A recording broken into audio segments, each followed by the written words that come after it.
Padre Santo, Señor, encomendamos a ti este tiempo de estudio, encomendamos a ti el tiempo de la palabra y queremos realmente ser iluminados por ella, bendecidos por tu santa palabra, Señor. Te damos gracias eh, porque aún en medio de este contexto podemos seguir reuniéndonos, sea digital o presencialmente. Señor, tú estás obrando en los corazones de cada uno. Hay disposición en tu pueblo en capacitarse, en prepararse, en conocerte, y este espacio, este humilde espacio, Señor, es un ejemplo de ello, Señor. Gracias por cada uno de los hermanos que se va sumando y que va aportando también de lo suyo, porque hay muchos que colaboran, opinan, suman. Señor, te damos gracias porque tu Espíritu trabaja a través de todos tus hijos. En el nombre de Cristo Jesús, encomendamos esta clase y te pedimos estas cosas. Amén. Amén. Bien, vamos a compartir pantalla y lo que vamos a hacer es arrancar con lo que sería un breve repaso de los puntos principales de los capítulos previos.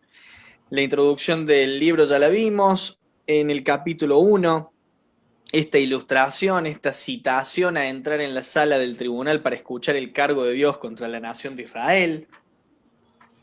El capítulo 2, una vista previa del futuro para Judá y Jerusalén. ¿Sí? Habíamos dicho que del capítulo 2 hasta el capítulo 5, inclusive, eran un solo discurso. Eso también nos ayudó mucho en la lectura de Isaías, porque medio como que va y viene en el tiempo, lo podemos percibir en la lectura, pero es útil conocer y entender de que hay una unidad en todo el desarrollo de esas porciones puntualmente. Entonces, una vista previa al futuro en el capítulo 2, una vista del presente de Judá y Jerusalén en el capítulo 3, un poco una denuncia de su pecado. Otra vista previa del futuro en el capítulo 4, pero más con un foco en la parte de juicios, no tanto lo hermoso que leímos en el capítulo 2. El capítulo 5, donde encontramos la parábola de la viña, donde se compara a Israel con aquella viña que tenía todas las condiciones preparadas por el encargado, por el dueño de la viña, para que funcione bien, para que dé fruto. Sin embargo, no lo había hecho. Y luego los 6 ayes, los 6 juicios, los 6 lamentos sobre Israel. Y en el capítulo 6 lo que tenemos es el llamamiento y la comisión personal del profeta Isaías. ¿Sí? El capítulo 6 es la historia previa a todo lo que luego en el capítulo 1 en adelante tenemos desarrollado. Es el momento en el cual el profeta recibe la comisión maravillosa de entregar el mensaje al pueblo. Bien, como siempre hacemos es repasar un poquito la tabla de los profetas. Entonces, iniciamos el estudio viendo el tiempo del reino dividido. En este periodo del reino dividido, muchos de los profetas de los cuales tenemos nosotros hoy en el registro que está en el canon bíblico, participaron y ministraron en ese tiempo. Abdías, Joel, Jonás, Amós, Oseas, Miqueas, y ahora estamos con Isaías. Habíamos notado cómo Oseas, Miqueas e Isaías son personajes coincidentes en el tiempo, se sirvieron en periodos en los cuales se han cruzado sus ministerios. Miqueas e Isaías predican a Judá. Oseas, su foco es un poquito más el reino del norte, aunque le predica a las dos naciones, pero el tema de Miqueas e Isaías es que Miqueas, su mensaje iba principalmente dirigido al pueblo, cuando el mensaje de Isaías iba más que todo apuntando a la corte. Bien, hasta ahí en esta parte que siempre hacemos para que se vayan grabando el desarrollo y el orden de los profetas. Ahora lo que vamos a ver son los capítulos 7 al 12 de la profecía de Isaías. Ya vimos el 1 al 6 y vamos a ver 7 al 12. Y me encantó lo que hace McDonald en el resumen que él hace del libro completo de Isaías, y toma esta sección, los capítulos 7 al 12, como el libro de Emanuel. Y lo llama así, espérenme un segundito, se está sumando alguien más, y lo llama así, no de manera caprichosa, sino por las claras alusiones y profecías respecto al Mesías. Ya vamos a ir viendo que hay pasajes muy puntuales que son clarísimas alusiones a el Señor, claras alusiones mesiánicas. Pero bueno, antes de todo esto, lo que vamos a hacer es repasar algo de lo que ya vimos en clases anteriores, porque se nos hace necesario situarnos bien en el contexto, en especial en una profecía como esta, que un poco viaja en el tiempo. Fíjense que los capítulos 2 al 5 estamos hablando de tiempos del rey Jotam. Tenemos el capítulo 6 que nos sitúa en la muerte, en el llamamiento del profeta cuando muere Usías. Y luego tenemos finalmente el capítulo 7 con el rey Acaz. Entonces, me gustaría que hagamos un repaso de esto. Esto está, agarré, tomé las diapositivas de los otros materiales que tienen disponibles en el Drive y lo vamos a repasar. Usías fue un rey del sur, del reino del sur. Acá está la fecha y la duración de su reinado. Fue un buen rey, fue un buen soldado y un constructor, pero el pecado de Usías fue entrometerse en las tareas sacerdotales y fue castigado con la enfermedad de la lepra. En el año en que muere Usías, capítulo 6 de Isaías, es llamado el profeta a servirle. Luego nos encontramos con que fue un buen rey, construyó puerta superior, fortalezas y demás. Acá nos encontramos con perdón, espérenme un segundito, ahí estamos. Después de Usías estuvo Jotam, y finalmente llegamos al personaje que va a ocupar gran parte de la clase de hoy, que es Acaz. Acaz es el rey que nos encontramos en este momento. Acaz, hijo de Jotam. Acá estuvo un periodo de duración de su reinado de 16 años. Fue quizá el segundo peor rey de Judá, fue una de las cosas que dijimos en ese momento. Sacrificó sus propios hijos a los dioses paganos. Fue la primera persona que escuchó acerca del nacimiento virginal del Mesías, ya vamos a ver el capítulo 7, y ordenó la construcción de un altar pagano asirio y lo instaló en el templo con el fin de aplacar a Tiglat-Pileser. O sea, fue realmente terrible lo que hizo este hombre. Esperemos un segundo, estoy tocando por otro lado y vamos. Y luego, en el periodo coincidente con Acaz, en un periodo similar, encontramos a este rey, Peca, que se menciona y que incluso tiene parte en lo que es mucho del desarrollo del capítulo 7 y capítulo 8. Se registran solamente 8 años, se piensa que los primeros 12 años de su reinado fueron compartidos con Menahem y Pecaía. Recuerden que Peca no era hijo del rey anterior, estamos hablando del reino del norte, un reino que no se sucedió siempre de padres a hijos, sino que Peca termina asumiendo el reinado, asesinando al rey de turno, que en ese caso era Pecaía. Se unió a Siria en un intento que no tuvo éxito de castigar a Judá, ¿sí? Repito esto porque en la profecía, si leyeron los capítulos, les va a refrescar esta información. Peca se unió a Siria en un intento de castigar a Judá por no aliarse contra Asiria, ¿bien? Pero ve cómo Asiria conquista algunas de las ciudades de Israel, en la parte norte de Israel, y el este de su territorio. Finalmente Peca fue asesinado por Oseas, el que fue el último rey del norte, previo a la invasión a Siria. Acaz entonces comenzó a reinar en el 735, fue joven y arrogante, enfrentó dificultades desde el comienzo de su reinado. Acá tiene la imagen, si los que estuvieron en la clase, ¿recuerdan qué significaba la imagen atrás de Don Ramón? Peligro. Bueno, había un peligro inminente, estaba amenazado ¿por quién? Por la alianza de Rezín, el rey de Siria, con Peca, el rey de Israel. Claro, se encontró con una preocupación importante. ¿Por qué? Porque el rey del norte, o sea, estamos hablando de Acaz, rey del sur, se encuentra con que el rey del norte se está aliando con Siria, en este caso con el rey de Siria, con Rezín, para ir en contra suya. Entonces, frente a ese peligro inminente, Isaías visita al profeta, al rey, y le asegura que no tenía que preocuparse, le insta para que le pida una señal. Lamentablemente este hombre no lo hace. Isaías predice la señal y de esa manera se predice el nacimiento virginal del Señor Jesucristo. Isaías 7:14, por tanto el Señor mismo os dará señal, he aquí que la Virgen concebirá y dará a luz un hijo y llamará su nombre Emmanuel. Resultado de toda esta situación, de todo este contexto adverso, encontramos una promesa maravillosa acerca del nacimiento de nuestro Señor Jesucristo. Contradicciones curiosas de este rey: no se quiso inclinar al rey de reyes, no le quiso pedir señal, no quiso humillarse, sino que fue falsamente humilde, pero sí estuvo dispuesto a asociarse con Asiria, a agachar la cabeza contra Asiria y dejar que Asiria le pida y le demande cosas con tal de ser librado de la unión del norte con Siria. Sé que se mezclan a veces las palabras, yo por eso voy a reforzar cuando digo Siria y cuando digo Asiria. Bien, entonces entramos en el libro propiamente dicho, el nacimiento milagroso del Mesías, capítulo 7 de Isaías. Si ustedes van al capítulo 7, en los primeros 2 versículos van a tener un poco el contexto histórico. Capítulo 7, esperen un segundito, acá lo tenemos.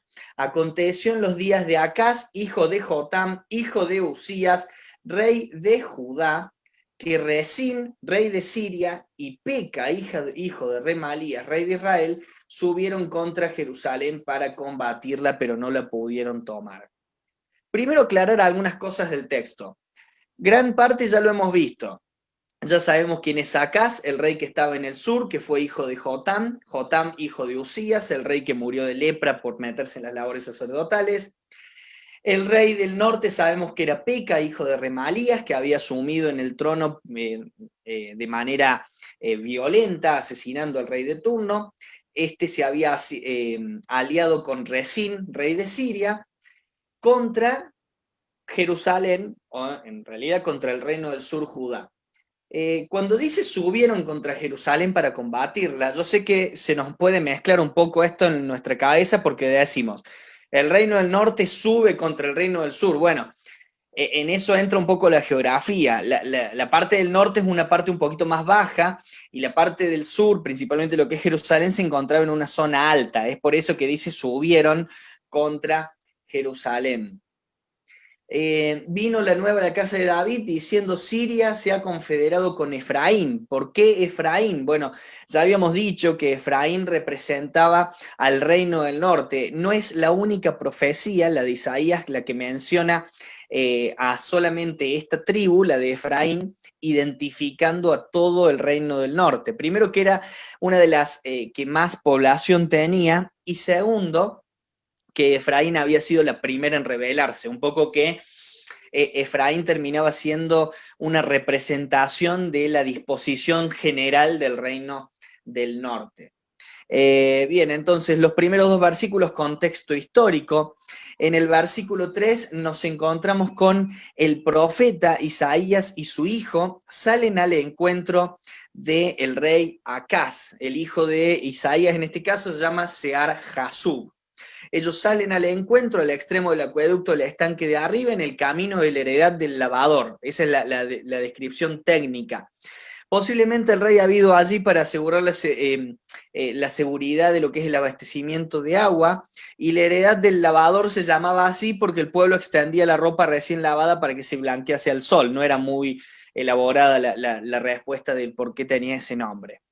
Luego del capítulo 7, texto 4 al 9, nos encontramos con que el Señor le asegura a Acaz de que este peligro inminente que recién vimos de manera un poquito jocosa, graciosa con Don Ramón, no tenía que preocuparle, no era cosa simple, tampoco era cosa graciosa. Estamos hablando de Siria, una potencia, quizá no al nivel de Asiria, pero una potencia al fin, y el reino del norte, que en población ganaba al reino del sur, confederándose, aliándose contra ellos. Entonces es lógico que Acaz se preocupara un poco. Pero ¿qué le dice Jehová?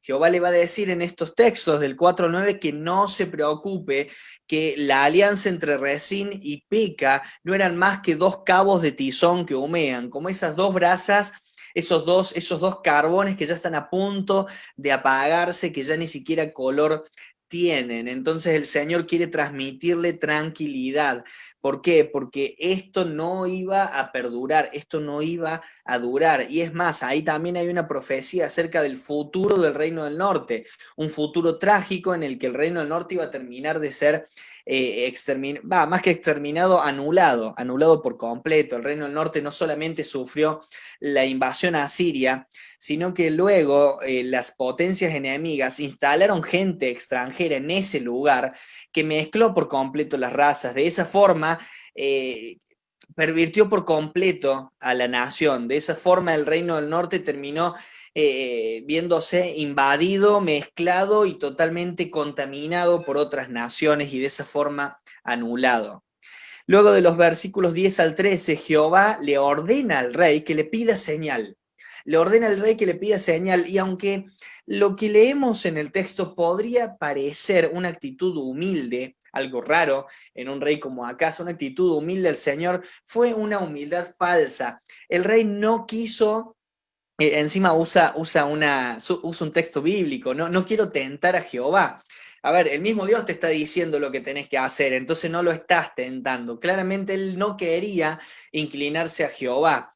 Y sí, vamos a ver más adelante cómo se termina aliando con Asiria para poder erradicar este mal, este peligro inminente que se acercaba. En el texto 14 tenemos entonces la promesa mesiánica. ¿Qué pasa? El Señor le ordena que le pida señal. El rey, de manera con una falsa humildad, no le pide señal. Entonces el Señor le va a mostrar la señal que él quería, ¿sí? Le va a dar una señal, pero él escoge la señal. Él no pasó como en la antigüedad con aquellos personajes que pidieron que el vellón se mojara y el resto del campo no, y que el campo se mojara y el vellón no. No, acá no fue optativo, no quiso elegir bien. Te voy a dar una señal, pero la señal fue una promesa al futuro. Hoy nosotros miramos al pasado, pero la promesa de Isaías 7:14 es maravillosa. Por tanto, el Señor mismo os dará señal. La Virgen concebirá, dará a luz un hijo y llamará su nombre Emanuel, que sabemos lo que significa Emanuel, Dios con nosotros. Texto 15 al 17. El hijo del profeta es usado para fijar plazo al cumplimiento profético. Cuando leemos el texto 15, comerá mantequilla y miel hasta que sepa desechar lo malo, escoger lo bueno. Antes que el niño sepa desechar lo malo y escoger lo bueno, la tierra de los dos reyes que tú temes será abandonada. Acá lo que dice MacDonald es lo siguiente, incluso coinciden otros estudiosos de la palabra. Primero, no puede estar hablando de este niño nacido de la Virgen, que en el texto original habla de aquella que todavía no solamente habla de la palabra original de la condición de virgen, sino alguien que todavía no ha sido entregada en casamiento, una mujer, una doncella que todavía no se ha casado. No puede ser el texto 14, perdón, el texto 14 no puede ser visto cumplido en el hijo de Isaías. Pero el texto 15 sí habla de un niño, en el contexto cercano se habla del hijo de Isaías, está presente el hijo de Isaías, y lo que se describe acá no se ajusta a la vida del Señor. El texto 14 es una clara alusión al futuro e incluso a circunstancias que no tienen ningún tipo de comparación en el contexto de Isaías, ningún tipo de aplicación ni ningún cumplimiento. Claramente esa es una mirada futura. Pero lo que leemos del 15 en adelante hasta el 17 es una descripción de o una ilustración, se usa el hijo del profeta en este caso, ¿para qué? Para hablar y fijar el plazo del cumplimiento profético. Los versículos 15 y 16 se pueden referir al segundo hijo de Isaías, texto 8:18 tienen el nombre, de quien en ese texto se dice que es una señal. Este hijo nacido de doncella vivirá en pobreza hasta que alcance la edad de responsabilidad, pero antes de que llegue esa edad, Siria e Israel serán abandonadas por sus reyes, y de esta manera la alianza de Judá, la alianza que Judá temía que se desvaneciera, iba a terminar desapareciendo. Pero Dios también iba a castigar a Judá por medio de las incursiones del rey de Asiria. Y eso es lo que leemos un poco en el texto 18 al 22. Y también vuelve a usar una ilustración, habla de la mosca, hablando de Egipto, y luego también va a hablar de la abeja, hablando de Asiria, que se caracterizaba por la apicultura. Estas iban a venir sobre Judá. Asiria será la navaja alquilada de Dios, trayendo desgracia y vergüenza. Ahí leemos, espérenme un segundito, Jennings nos dice lo siguiente: sin duda Judá será pobre en aquel día, pues la suma total de la riqueza de un hombre consistirá en una vaca y 2 ovejas o 2 cabras, pero la abundancia del pasto causada por las tierras sin cultivar será tal que aún estas 3 criaturas le darán todo el alimento que necesita o que de hecho puede obtenerse. Y ahí vemos un poco la descripción del 23 al 25. Las tierras van a dejar de ser aptas para el cultivo, algo que era súper útil para el pueblo en ese momento, y solo iba a servir para alimentar al ganado. Hasta ahí el capítulo 7, donde tenemos entre medio de todo ese texto y toda esa profecía el nacimiento milagroso del Mesías.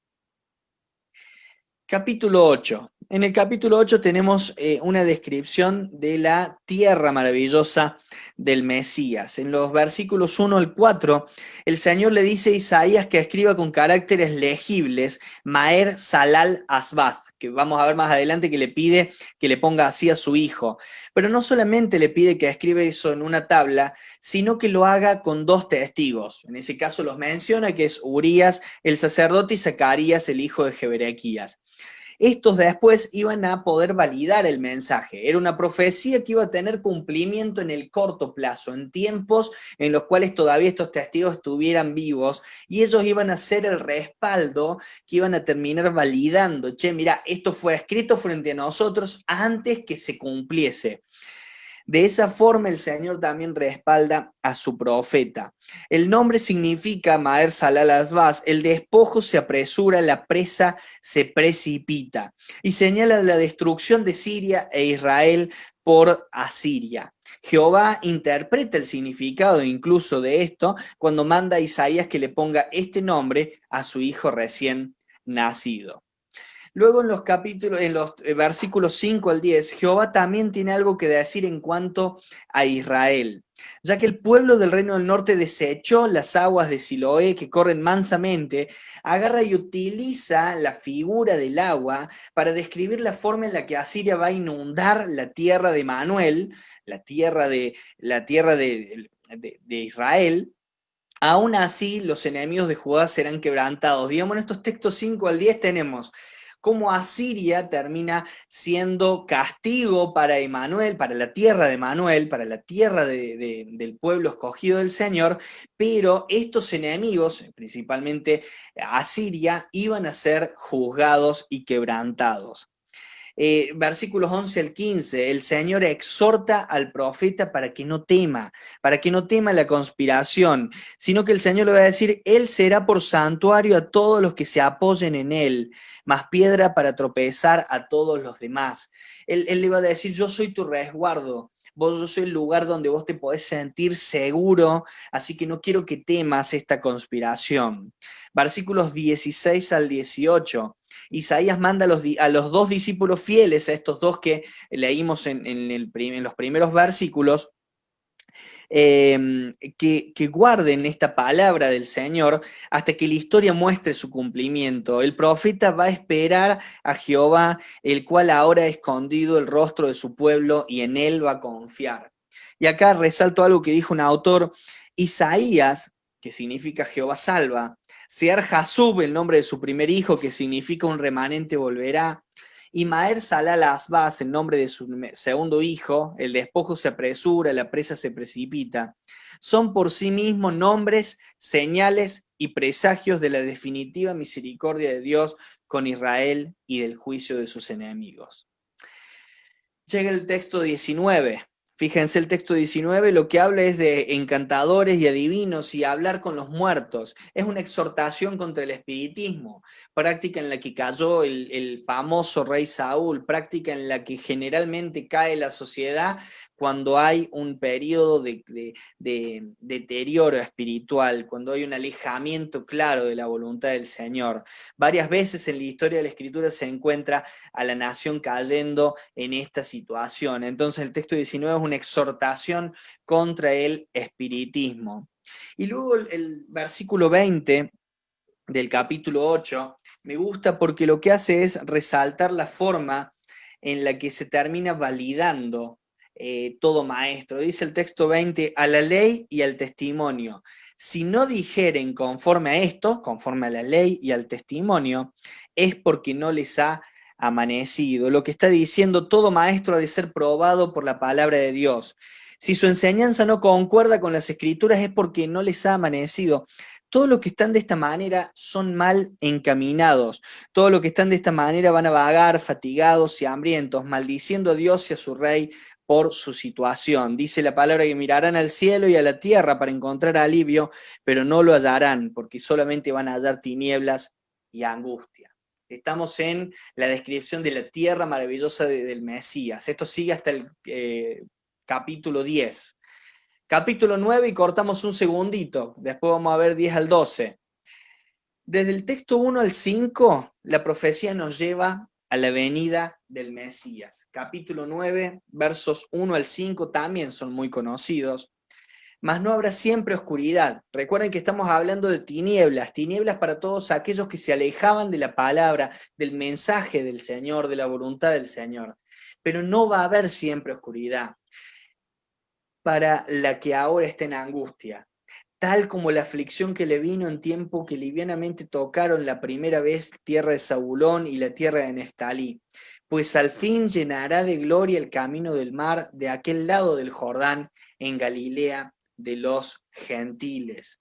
Si ustedes recuerdan en el ministerio de Cristo, en Mateo capítulo 4, y lo vamos a leer, Mateo capítulo 4, texto 12, hay una alusión directa a este texto. Vamos juntos a la escritura.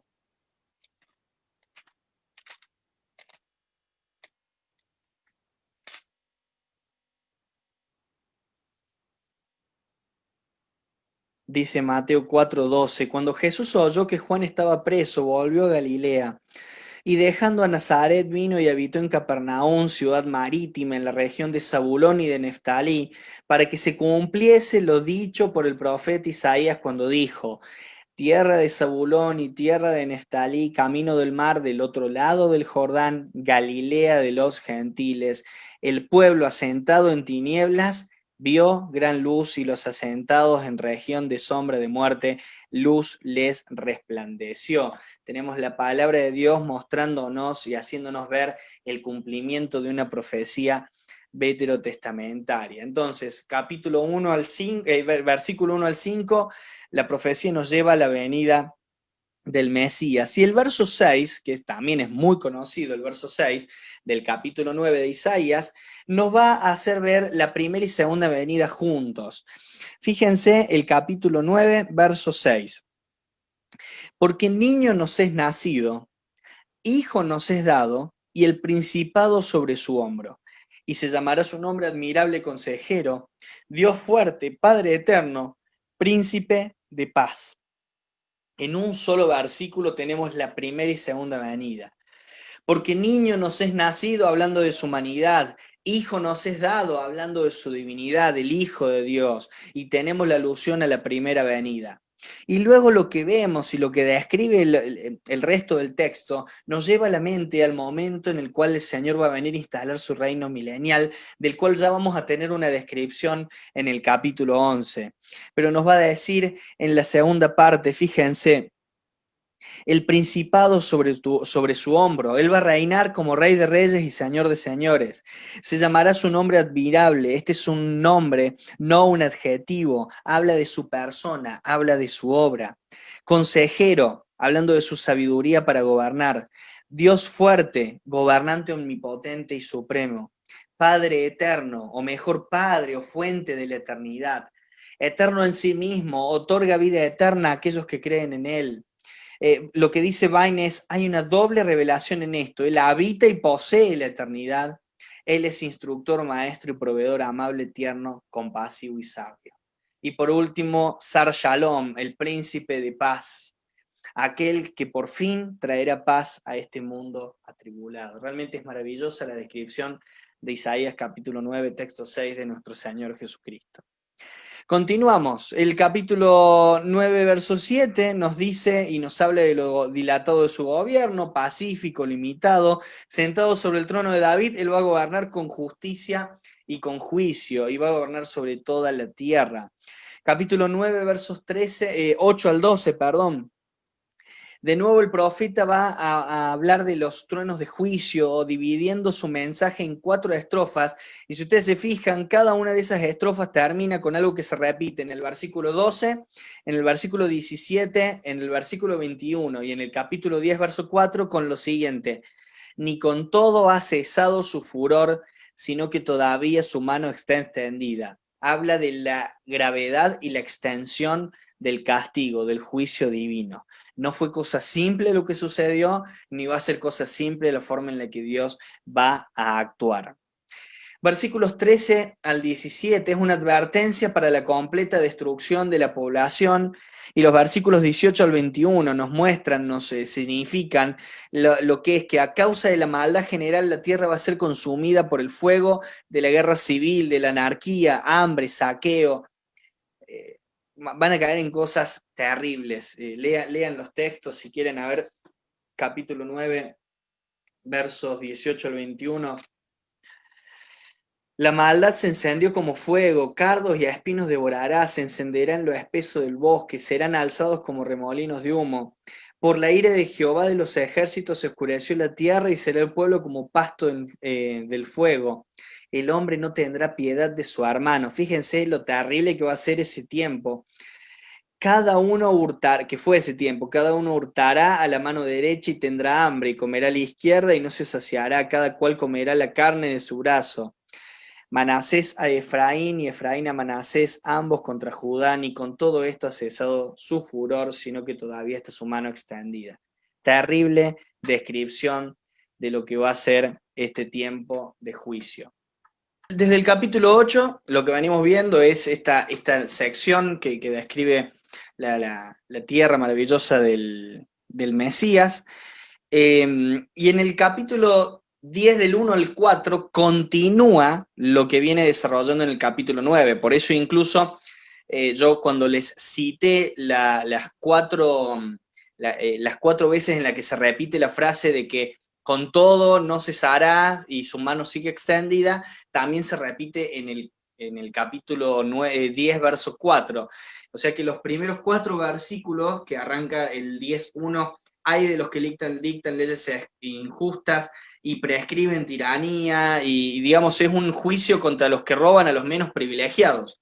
Fíjense que apartan del juicio a los pobres, quitan el derecho a los afligidos de mi pueblo para despojar a las viudas y robar a los huérfanos. ¿Qué haréis en el día del castigo? Le está diciendo, miren, la cosa se viene complicada para ustedes, el castigo va a ser terrible.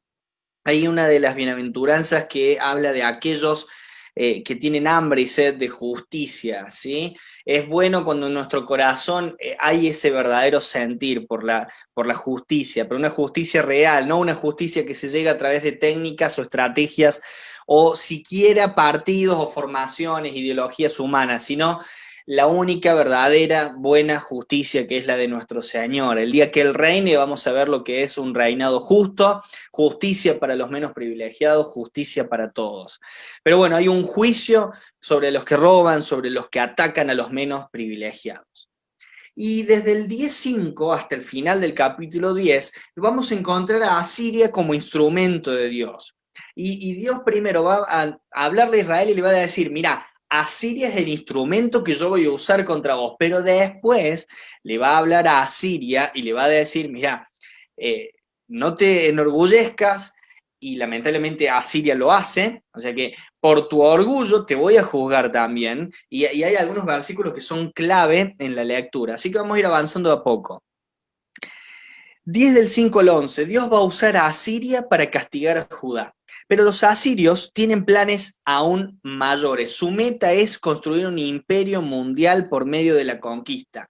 Se jacta de que sus príncipes o comandantes son todos reyes, de que las ciudades en las que pasa no son mayores que las que ha conquistado y que los ídolos de Israel y Judá no son comparables a los reinos que ya ha capturado en sí mismo.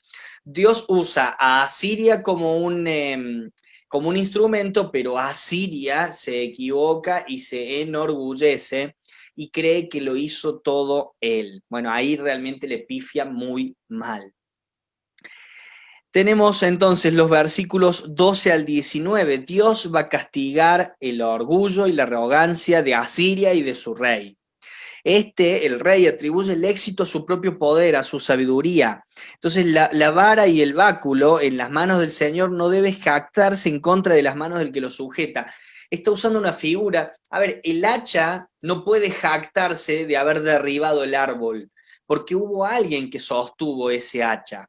Entonces, lo que va a decir es, el hacha no puede jactarse de voltear ese árbol. Es el leñador que utilizó ese hacha el que está obrando, el que está haciendo las cosas. Entonces Asiria tiene que entender, y va a entender, y terminó entendiendo, les aseguro, de que era un instrumento en manos de Dios, era un hacha que estaba siendo utilizada por otro para voltear un árbol. Texto 20 al 23. En aquel tiempo el remanente de Israel nunca más se apoyará en los asirios como hizo Acaz, sino en Jehová.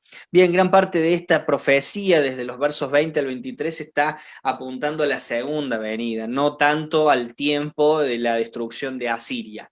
Aunque hay un cumplimiento parcial en la historia pasada, no hay un cumplimiento completo, un cumplimiento total hasta los tiempos del fin, el tiempo de la segunda venida, en el que el remanente de Israel jamás va a volver a apoyarse en una nación extranjera. ¿Qué fue lo que había hecho Acaz? Acaz no quiso inclinarse a Jehová, sino que prefirió agacharse frente a Asiria, a aliarse con ellos para eliminar la confederación, la conspiración del reino del norte, Peca, del rey del norte, Peca, con Resín, el rey de Siria. Entonces, en aquel tiempo esto no va a pasar más. Versículos 24 al 27. Aunque el rey de Asiria marchará desde el norte contra Jerusalén, el pueblo de Judá no debe temer, porque Jehová de los ejércitos va a intervenir de la misma manera, y esto es maravilloso, que lo hizo contra Madián y Egipto, y Judá será librada del temor del dominio asirio. Lleva al pueblo, o lleva a la memoria del pueblo, aquellos dos eventos particulares y maravillosos. Espérenme un segundito que hay algo en el chat.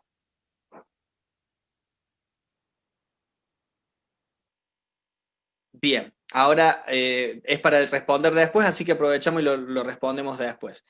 Pero muy buena pregunta.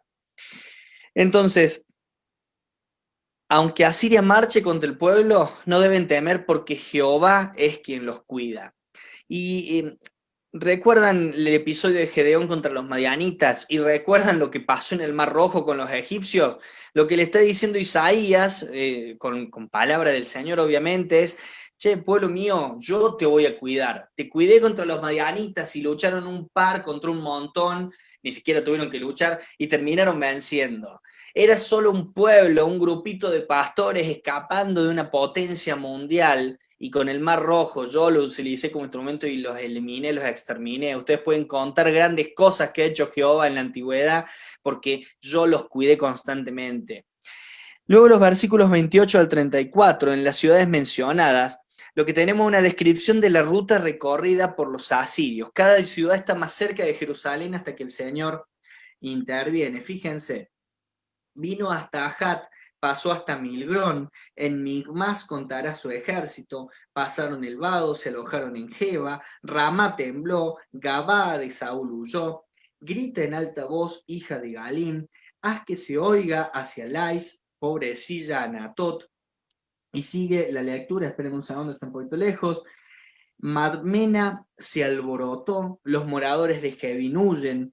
Aún vendrá día cuando reposará en Nob, alzará su mano al monte de la hija de Sión, al collado de Jerusalén. Y ahí viene la intervención. He aquí el Señor Jehová de los ejércitos desgajará el ramaje con violencia, y los árboles de gran altura serán cortados, y los altos serán humillados, y cortará con hierro la espesura del bosque, y el Líbano caerá con estruendo. Hay una descripción del recorrido asirio para atacar a la nación y también una descripción de cómo el Señor interviene. Llegamos al capítulo 11. El capítulo 11 es una descripción maravillosa del reinado justo del Mesías. Realmente este capítulo 11 es maravilloso. Es uno de los más sublimes, dice MacDonald, acerca del milenio. Y realmente ni siquiera en el Nuevo Testamento, en el Apocalipsis de Juan, encontramos una descripción tan maravillosa de ese reinado. Primero vemos que el linaje del hijo de David, una vara del tronco de Isaí, recuerden que Isaí es padre de David, se habla obviamente de Cristo, el descendiente de David. La unción del Mesías con el Espíritu de Jehová es expresada en 3 pares de atributos espirituales. Y acá les leo lo que dice Vine, porque realmente lo expresa de una manera muy buena. El primero, espíritu de sabiduría y de inteligencia, se refiere a los poderes mentales. La sabiduría discierne la naturaleza de las cosas, la inteligencia discierne sus diferencias. Está hablando de aquel que va a reinar, nuestro Señor y Salvador. El segundo, espíritu de consejo y de poder, se refiere a la actividad práctica. El consejo es la capacidad de adoptar conclusiones justas. El poder es la capacidad ejercitada llevándolas a cabo. Y el tercero, espíritu de conocimiento y de temor de Jehová, se refiere a la comunión con Jehová. Conocimiento aquí es un conocimiento de Jehová. Ambos detalles acaban con de Jehová. Cristo mismo dijo, vosotros no le conocéis, mas yo le conozco. Juan capítulo 8, verso 55. Después de los versículos 3 al 5 del capítulo 11, de manera poética y majestuosa se describe la equidad en el gobierno de Cristo, después su castigo del impío, su justicia personal, su reino de paz y de seguridad. Desde el versículo 6 hasta la primera parte del 9, aún las bestias salvajes se van a someter al gobierno del Mesías, de manera que será posible que un niño de pecho juegue sobre la cueva del áspid. O sea, vamos a encontrar niños jugando con serpientes venenosas, el león estando tranquilo al lado de un cordero, comiendo como comen los bueyes, la misma comida. O sea, va a ser un tiempo en el cual la misma naturaleza va a mostrar que sabe quién manda y las cosas van a funcionar como debe ser. La segunda parte del texto 9, una de las promesas más gloriosas de toda la Escritura, es la segunda mitad del versículo 9, porque la tierra será llena del conocimiento de Jehová como las aguas cubren el mar. Son las condiciones ideales que va a haber durante el reino milenario. Es maravilloso la forma en la que se describe este tiempo. Vamos a ser parte de ese tiempo. Algunos entrarán luego de haber creído en la tribulación y van a disfrutar de entrar a ese reino como hombres, como personas, como seres humanos todavía sujetos a la muerte física. Nosotros vamos allá a ser y vamos a ingresar como seres revestidos de inmortalidad. Vamos a reinar con Cristo. Vamos a ser su esposa. Y el milenio para nosotros va a ser la cena de las bodas de Cordero, va a ser la celebración de su unión maravillosa que sucederá en los cielos con nuestro Redentor. Hasta ahí el capítulo 11. Y llegamos al capítulo 12. El capítulo 12, incluso hasta se puede leer porque es cortito el capítulo 12 de Isaías, porque es un cántico de acción de gracias. Son 2 cánticos en realidad. El texto 1 al 3 registra el primero y el texto 4 al 6 el segundo. En aquel día dirás, cantaré a ti, oh Jehová, pues aunque te enojaste contra mí, tu indignación se apartó y me has consolado. He aquí, Dios es salvación mía. Me aseguraré y no temeré, porque mi fortaleza y mi canción es Jehová, quien ha sido salvación para mí. Sacaréis con gozo las aguas de las fuentes de salvación. Y el segundo cántico, cantad a Jehová, aclamad su nombre, haced célebres a los pueblos, en los pueblos sus obras, recordad que su nombre es engrandecido. Cantad salmos a Jehová porque ha hecho cosas magníficas. Se ha sabido esto por toda la tierra, regocíjate y canta, oh moradora de Sión, porque grande es en medio de ti el Santo de Israel. No me imagino en su totalidad lo maravilloso que va a ser ese tiempo, lo hermoso que va a ser agarrar estos textos de la Escritura y poder compararlos con lo que vamos a estar viviendo, pero algún día va a cumplirse todo esto. ¿Cómo es esa frase o analogía del leñador? Es una de las preguntas que me llegó. Lo que está diciendo Dios a la población asiria es lo siguiente, al rey asirio principalmente. Vos sos un instrumento en mis manos, yo te estoy usando, ¿sí? Y vos podés derribar a la nación, a mi pueblo, porque yo quiero que lo hagas, porque vos sos el castigo que yo determiné y que quiero usar para castigar a mi pueblo. El problema es que el rey asirio en ningún momento se dio cuenta, percibió o llegó a asimilar la realidad de que era un simple instrumento y que lo que estaba consiguiendo lo conseguía porque Dios. Entonces, lo que dice Dios es lo siguiente: ¿cómo es que vos pretendés ser el poderoso que vence a este pueblo cuando en realidad sos como el hacha en mano del leñador? ¿Quién es el que voltea el árbol? ¿Quién es el que utiliza el hacha? La dirige a donde corresponde, la utiliza como corresponde para poder voltear ese árbol. Es el leñador. Vos sos simplemente el hacha. Vos sos algo que sirve y que es útil, ¿para qué? Para que yo lo use y derribe, y en este caso castigue, derribe al árbol. Lo que está haciendo es hacerle ver, che, mirá, sin mí, ¿qué hace el hacha sola? ¿El hacha se puede levantar y voltear el árbol? Si yo no te usara, vos no podrías atacar a mi pueblo. Eso es lo que le está diciendo. Si vos no fueses usado por mí, si no recibieses mi autorización y mi potencia, vos en realidad nada podrías hacer. Realmente el rey de Asiria se había creído el top de lo top y bueno, el Señor lo aniquila, lo anula. Díganme hoy qué encuentran del imperio asirio, nada. Y bueno, ahí está la respuesta. ¿Alguna otra consulta puntual? Si no, hoy increíblemente hemos terminado a las 20:59, así que hoy hemos podido respetar el tiempo de estudio. Si hay dudas, nos extendemos, no tengo problema, pero ¿hay alguna duda, inquietud, consulta, Sí, aporte? Fede, Sí, ¿me podés decir qué es lo que vamos a ver en el próximo o todavía no podés? sí, vamos a ir viendo de a 6 capítulos No, por del clase. 3, sería del 3 ¿Cómo? al 16, del El 3 al 3. 16. No, No, del 13 al De, 16. no, no, al del 19. 13 al 19. Ah, del 13 al Al 19. 18, perdón. Del 13 al 18. Del 13 al 18. Exactamente. La Sí, idea es que el libro tiene 66 capítulos, entonces los dividí en 11 clases de 6 capítulos con la introducción, o sea, la clase número 2 es la introducción que simplemente es para conocimiento general. Entonces, si Dios lo permite, serán 6 capítulos por clase. En alguna parte del medio es probable que tengamos que hacer 7 y 5 o variar un poquito, pero van a ser en total, desde la introducción hasta el final, 12 clases. Porque a veces el contenido no permite dividirlo como lo estoy dividiendo yo, solo por eso. Pero lean del 13 al 18. otra Bien. cosita, Jere, ¿Sí?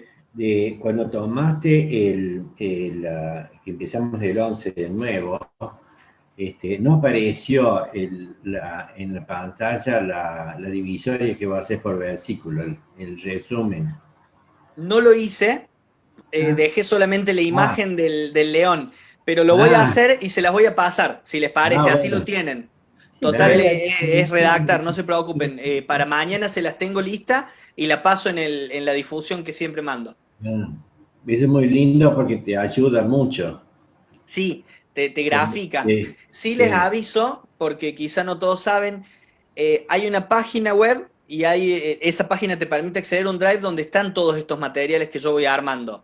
los PDF, los PowerPoint, todo eso lo tienen disponible como para acceder en cualquier momento. Ahí después se los voy a pasar nuevamente para que lo tengan actualizado. Bueno.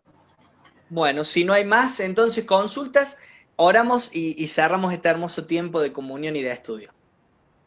Padre Santo, Señor, gracias por haber podido abrir tu palabra y poder realmente ver a la persona de Cristo en ella. Señor, la descripción que tú hiciste a través del profeta de Jesucristo, nuestro Redentor, es maravillosa. La visión gloriosa del futuro, Señor, y la certeza que tenemos de su cumplimiento, viendo tantas profecías ya cumplidas de forma literal, de forma completa, realmente es reconfortante, nos permite mantenernos de pie, nos permite atravesar la prueba, la tormenta. Señor, gracias.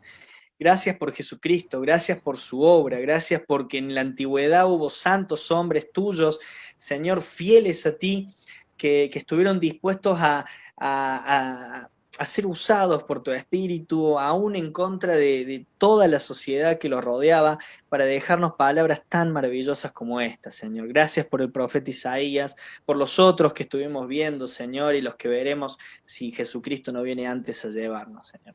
Bendice a cada uno de los hermanos que está formando parte de esto y los que nos están viendo a través de las redes, Señor, o los que verán en el canal. En el nombre de Cristo Jesús. Amén.